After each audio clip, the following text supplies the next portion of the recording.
大家好，我是小慧，欢迎您来到我的频道，也非常感谢您百忙之中收看我的视频。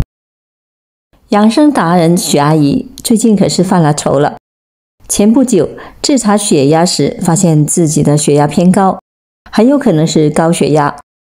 在网上搜索了高血压的危害后，许阿姨对自己的身体状况产生了严重的焦虑，总是想方设法地降低自己的血压。除了在食物上严格控制，许阿姨还想通过增强锻炼的时间和次数来提高身体素质，降低血压水平。每天坚持天刚亮的时候就和朋友一起到公园里行走，还特别喜欢在公园里的大斜坡来回走，一走就是2-3个小时。按许阿姨的话来说，斜坡锻炼多，运动量大。这天，许阿姨和往常一样，一大清早就来到了公园，开始了锻炼。在斜坡上来回行走了2个多小时后，许阿姨就觉得呼吸开始困难，头也开始变得疼痛难忍，眼前的场景开始变得模糊，突然间就失去了意识，哐当一声倒在地上。和许阿姨一起晨练的朋友们看到许阿姨晕倒后，赶紧地把许阿姨送到了医院，并联系了她的家人告知情况。医院里，医生听说了朋友的描述和家人对许阿姨病史的介绍后，许阿姨测量了血压。许阿姨的收缩压已经到达了165毫米汞柱，舒张压也到达了104毫米汞柱，属于中度高血压。为了更好地诊断许阿姨的身体情况，医生开具了心电图检查。庆幸的是，许阿姨暂时心脏没有受到结构上的影响。考虑到许阿姨的身体状况，医生决定对许阿姨进行单药物治疗，详细的和许阿姨叮嘱用药方法。医生同时告诉许阿姨，散步锻炼的确是有利于身体健康，但是要注意方式方法，不正确的散步反而会危害身体健康。阿姨，您作为高血压患者，早上血压本来就高，长时间的运动会加剧血压上升，从而导致昏迷。老年人散步的好处。散步作为一种简单健康的运动，广泛的受到中老年朋友的喜爱。的确，散步对于老年朋友的健康是有着非常多的好处的。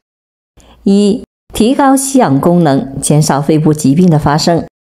随着年龄的增长，我们生理功能会出现不同逆转的衰退，尤其是肺及支气管组织会出现显著的变化，肺泡的弹性减弱，肺部的通气和换气功能不如从前，机体肺整体的功能逐年降低。现有的观察证明，散步可以有效地提高老年人的氧气吸收能力，显著地改善老年人吸氧不足的情况，提高老年人的肺功能，减少肺部疾病的发生。除了预防作用外，研究显示，散步可以有效地缓解肺气肿的症状，降低肺心病的发病率。保护心血管，降低心血管疾病的发生率。临床发现，长期坚持散步的老年人群可以有效地提高心脏肌肉的收缩能力，从而进一步增强心脏的摄血功能，提高心舍的顺应性。除了改善心脏功能外，散步还可以有效地提高血管的弹性，对于冠状动脉循环具有一定的改善作用，有利于机体维持稳定的血压，减少血压波动的可能性，在一定的程度上提高心血管系统的功能。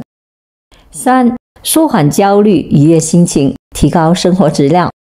散步时，我们机体会分泌内啡肽，这种物质可以有效地愉悦我们的心情，缓解我们的焦虑不安的症状，平衡我们的身心压力，让我们的神经得到放松与安定。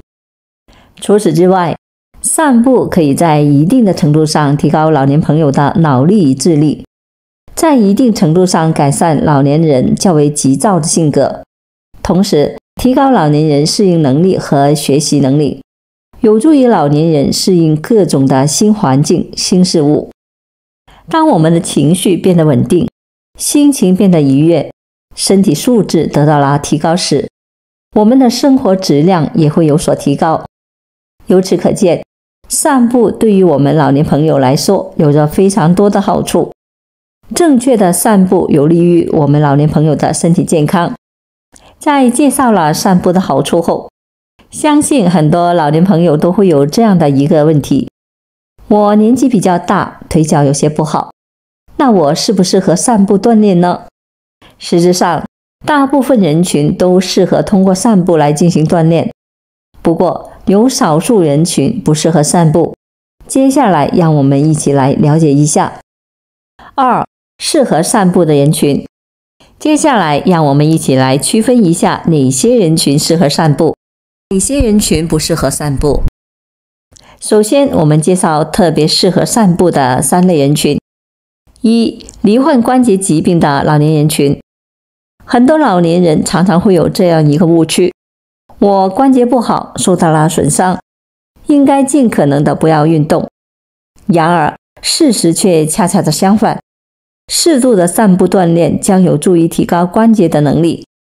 随着年龄的增长，身体出现一系列不可逆转的改变，如体内的钙质流失、骨骼变得疏松、关节的柔韧性逐渐的下降、肌肉蛋白含量降低，导致肌肉力量下降等，从而使老年朋友的运动能力有所下降，甚至罹患各类关节疾病。而散步时可以有效地锻炼我们的肌肉，在一定程度上增强肌肉力量，保持关节的灵活性，提高韧带的张力，显著地提高我们关节的能力，有效地缓解各种关节疾病带来的不适感。2. 高血压、高血脂、高血糖3高患者。在介绍散步的好处时，我们详细地介绍了散步为心血管带来的众多好处。因此，对于心血管受损的3高患者而言，散步可以有效地降低3高患者的心血管疾病，有效地缓解3高症状。此外，散步可以促进淋巴循环，有效地提高机体免疫力，增强患者的体质，对于3高患者防治并发症的出现有很大的好处。不过，值得注意的是，3高患者需要注意散步的时间，早晨、饭后都不适合3高患者进行运动。3. 轻度肥胖老年人群。对于肥胖的老年人群而言，他们需要适度的运动去消耗热量，控制体重，将体重维持在正常的水平。但是，由于肥胖和年龄的双重影响，跑步、游泳等高强度的运动并不适合肥胖的老年朋友们，而散步运动强度较为适中，一方面消耗机体热量的同时，提高了老年朋友的机体素质。虽然大多数人可以通过散步来提高自己的免疫力，但是还是有小部分的人群不适合散步，如低血压、低血糖患者、冠心病和心绞痛的人群。散步等运动可以诱导其疾病的出现，甚至进一步的恶化。在日常的生活中，我们常常听说一些老年朋友因为散步影响了身体健康，因此老年朋友学会判断自己是否适合散步具有十分重要的意义。对于适合散步的人群而言，学习正确的散步姿势有着重要的意义。接下来让我们一起来学习一下正确的散步姿势吧。3. 60岁后散步的3个注意事项。影响散步的关键主要包括散步的场地、散步的姿势以及时间频率。这3点对于我们老年朋友十分的重要。第一个，选择合适的散步地点。一方面，运动时人体需要大量的氧气，因此运动的时候应当选择一些空气清新、植被丰富的场所，以满足我们机体对于氧气的需求。同时，清新优美的环境也有助于愉悦我们的身心。另一方面，对于老年朋友而言，散步时尽可能的选择在开阔平坦的地方来进行，减少爬坡的次数和时间，避免对膝关节造成负荷，避免进一步加重关节磨损。第二个，散步的姿势要注意，背手并不合适。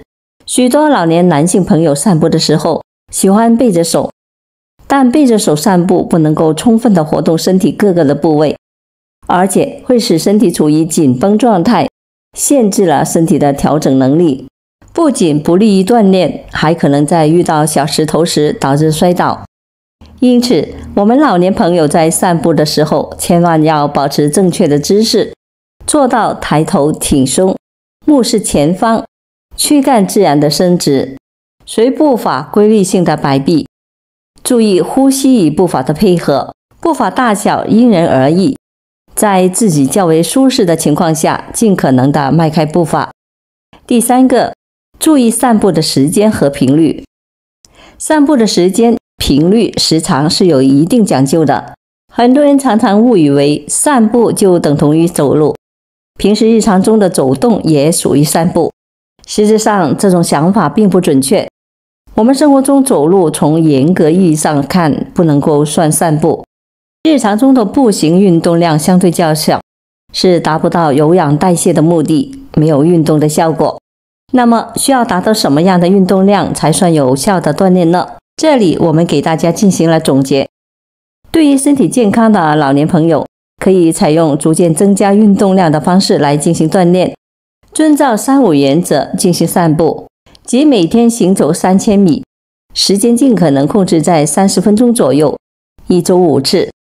对于体质较好的老年朋友们，可以增加锻炼的次数，或者每日逐渐增加运动距离。对于罹患各类疾病的老年朋友，可以根据身体的舒适度，适当减少运动距离，或者是降低运动速度。同时，可以借用电子手环等的设备，实时的监测心率，心率过高时调整步伐，使身体处于轻松状态，达到最佳的效果。听完了医生的介绍，许阿姨终于明白了，过度的不注重方式的运动，不仅不能为身体带来好处，反而不利于身体健康。她感慨道，没想到小小的散步还有这么多的大学问，这可得好好学习了。